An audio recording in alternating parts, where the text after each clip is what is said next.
episodio de Talleres Skywalker, de la sección dedicada a biografías esenciales, y hoy voy a hablar de Stuart Freeborn, el famoso maquillador que tuvimos en la trilogía clásica, todo un fenómeno que ya antes de trabajar en Star Wars había trabajado ni más ni menos que en más de 100 películas, era toda una institución en ese departamento, y por eso Lucas le quiso fichar, ¿no? Porque era uno de los mejores del sector y de lo mejor que se puede encontrar en Inglaterra, que es donde se iban a hacer los rodajes, ¿no? En los estudios Elstree de Inglaterra. Entonces él le conocía sobre todo por haber trabajado en 2001, Una odisea en el espacio, había hecho los simios de esa película y claro, dijo, este va a ser perfecto para que me haga la máscara de Chewbacca, quería que fuera un personaje de lo más realista posible y efectivamente hizo una labor excepcional, ¿no? como sabemos. Entonces, ¿cómo comenzó la historia de esta persona? Bueno, pues él empezó ya en los años 30 a trabajar en el mundo del cine porque sabía de temas de productos químicos, disolventes, manejaba plásticos, todo este tipo de cuestiones, y eso le vino muy bien, pues por ejemplo, para hacer calvas falsas para los personajes, y trabajó ya en los estudios Denham, de allí de Inglaterra, para directores del calibre de Alexander Korda. Entonces hizo ya películas sin parar, porque eran especialistas de este calibre, pues no había tantos igual en esa época. Luego su carrera se vio interrumpida por la Segunda Guerra Mundial. Él en un principio pensaba que lo que más le gustaba era lo de ser piloto de caza, pero una serie de enfermedades que a punto estuvieron de acabar con su vida le impidieron montarse en un caza, y entonces se tuvo que meter en otras cuestiones más sencillas que al final le van a venir muy bien para el tema del cine, que era manejar otro tipo de materiales como los que ya había manejado el mundo del cine, ¿no? Pues temas de metalurgia, instrumentos de precisión, todo tipo de herramientas que luego, ya digo, le va a venir muy bien cuando retome el cine después de que acabe la Segunda Guerra Mundial, ¿no? Entonces va a seguir trabajando, ya digo, sin parar en la industria de los efectos especiales, y tiene una cantidad de películas, si vemos en IMDb, pues infinita, ¿no? Es curioso que va a coincidir varias ocasiones con Alec Guinness, con el que va a coincidir también en Star Wars, y tiene por ahí pues algunas películas míticas de la filmografía de ese actor, ¿no? Como Oliver Twist o El puente sobre el río Kwai, ¿no? Entonces hace siempre muy buenas labores de maquillaje, y luego, pues ya digo, va a destacar por el tema ese de los simios de 2001, y sobre todo se reconoce por la trilogía de Star Wars, pero también ha trabajado en las 4 películas primeras de Superman, o sea que tiene, ya digo, una filmografía muy destacable, hasta que falleció en 2013 a la edad de 98 años. Su esposa Kate también le echaba una mano, trabajaba en el mismo departamento. Su hijo Graham, uno de sus hijos mejor dicho, también era maquillador, lo que pasa es que falleció muy joven en el año 86, y esa es un poco la tragedia de su vida, ¿no? Que sus 3 hijos fallecieron antes que él, ¿no? Su esposa también falleció antes que él, un año antes en concreto, y bueno, pues en general, ha tenido una vida bastante, quitando eso, pues bueno, una vida bastante buena en ese sentido, ¿no? de que ha trabajado en muchísimas películas, y dentro de Star Wars pues hay que destacar, ya digo, en la primera película, la máscara de Chewbacca, que es muy realista, se manejaba bastante bien, estaba hecho con pelo de yak auténtico, entonces eso había que ir pelo a pelo, pegándolo en la máscara, llevó muchísimo trabajo, y luego pues cuando, además, hay que destacar, claro, la interpretación de Peter Mayhew, que no era ni actor, era camillero de allí de Inglaterra, pero le contrató a Lucas porque tenía la altura que necesitaba el personaje, sin más, ¿no? En un principio podía haber sido David Prowse, curiosamente, le ofreció ambos papeles, le ofreció Darth Vader o Chewbacca, porque los dos tenían que ser personajes de gran estatura, y David Prowse prefirió el villano porque decía que la gente siempre se acuerda de los villanos y acertó de lleno, ¿no? Darth Vader se ha convertido en icono de la saga, y entonces el que quedaba era Chewbacca. Entonces hicieron un casting, y en cuanto entró Peter Mayhew por la puerta, George Lucas ya dijo, hemos encontrado a Chewbacca, sin hacerle ningún tipo de prueba, ¿no? Él consideraba que no hacía falta tener dotes interpretativas, y bueno, pues en este caso es que era una persona que se le dio muy bien interpretar al personaje, dice que en cuanto se ponía el traje se sentía como Chewbacca, ¿no? Y efectivamente hizo una interpretación magnífica, que era la otra parte fundamental, ¿no? Que te funcione el traje y que te funcione el actor que va dentro de él, evidentemente.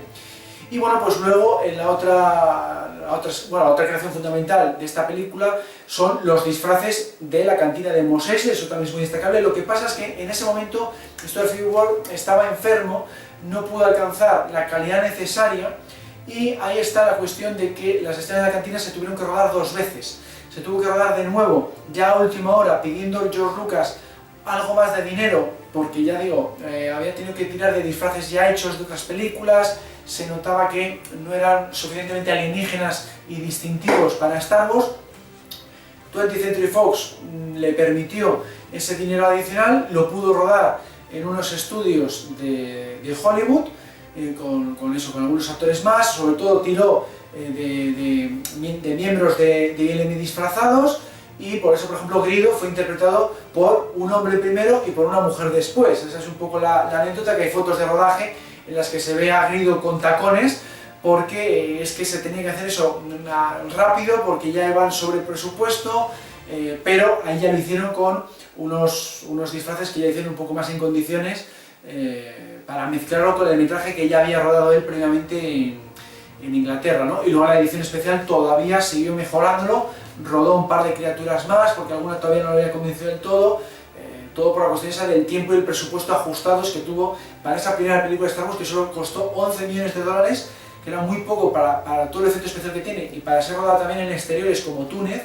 y todos los problemas que tuvo en Túnez con los robots y con la tormenta de arena y demás,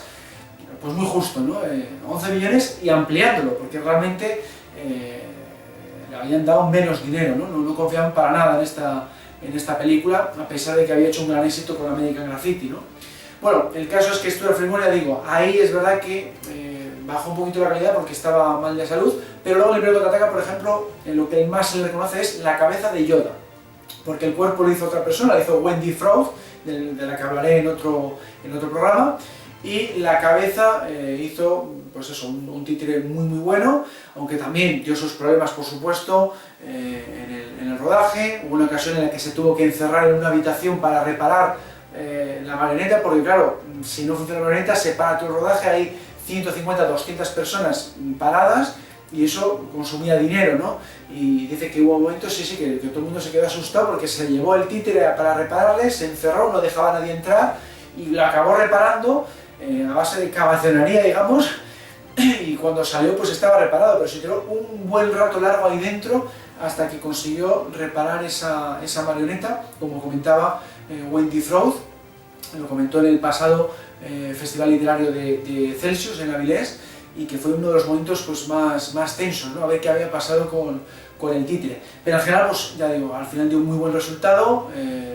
como se puede ver en la película, un títere muy realista, que hubo gente que dijo que tenían que haberle nominado el Oscar a Frank Oz con ese títere tan realista, pero eso Hollywood no lo contempla, solo contempla a actores de carne y hueso, y decían eso, que a ver si crean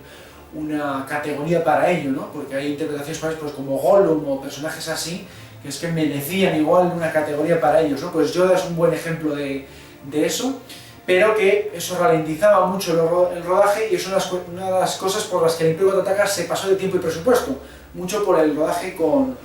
Yoda, aunque ya digo que la marioneta en sí por parte de Stuart Freeborn estaba muy bien hecha, aunque eso sí exigía 4 personas su manejo. Wendy Froud, que había moldeado el cuerpo, se encargaba de manejar las orejas, otra mujer, se encargaba de manejar el brazo derecho, luego Frank Oz manejaba lo que es el cuerpo en sí, y otra persona se encargaba de mover los ojos. O sea, era realmente muy complicado, y que eso coordinarlo pues desde debajo del suelo del escenario, que sabéis que era un escenario elevado para que todos estuvieran debajo de él, coordinado con los diálogos de Mark Hamill, que les escuchaba por un pinganillo, el pinganillo a veces tenía interferencias de radio, todo tipo de problemas, y todo eso mientras se intentaban dirigir desde fuera de la choza de Yoda como se podía, mirando un poco por las ventanillas del decorado. Dificilísimo rodar eso, mucho más de lo que nos podemos pensar. No se pensaban, de hecho, que iban a tardar tanto en rodar aquello, y de ahí un poquitín el que se pasaran de presupuesto y que Lucas tuviera que pedir un segundo préstamo bancario para poder seguir pagando la película, ¿no? Pero ya digo, por parte de Frank Oz, por parte de Stuart Fribourg, una maravilla de trabajo. Dice que se basó en los ojos de Einstein para hacer que Yoda pareciera un personaje sabio, ¿no? Que es lo que le exigía el guión, y también le puso un poquitín sus arrugas para darle ese toque de sabiduría, ¿no? Esa es un poco la anécdota que se puede contar referente a Yoda una vez que se aprobó el diseño, que originalmente tampoco era así. Al principio se parecía más como una especie de duende más humano, fue pasando a este personaje más extraterrestre, más parecido a un goblin, podríamos decir, y bueno, pues no sé cuántos diseños hasta que dieron con este, que al principio se llamaba Minch Yoda, era un nombre que también se redujo a Yoda secas. Bueno, hay también varias anécdotas relacionadas con ello, pero centrándonos en el títere, pues poco más se puede contar, salvo que eso, que le dio muchísimo trabajo hasta que se consiguió ese resultado tan excepcional. Y bueno, pues aquí también pues hizo muchas otras cosas, pero la más destacable es esa. Y luego el resto del Jedi se le conoce sobre todo, o se le reconoce sobre todo por Jabba el Hutt. Jabba el Hutt fue la criatura más complicada, llevó muchísimo tiempo hacerla, se usaron como 4 o 5 toneladas de arcilla para moldearle sobre una estructura de madera. De lo que es la escultura de Jabba el Hutt se encargó John Coppinger, uno de sus compañeros, y fue una tarea muy ardua, al igual que luego el manejo, ¿no? El manejo del títere también exigía muchísimo personal. Por ejemplo,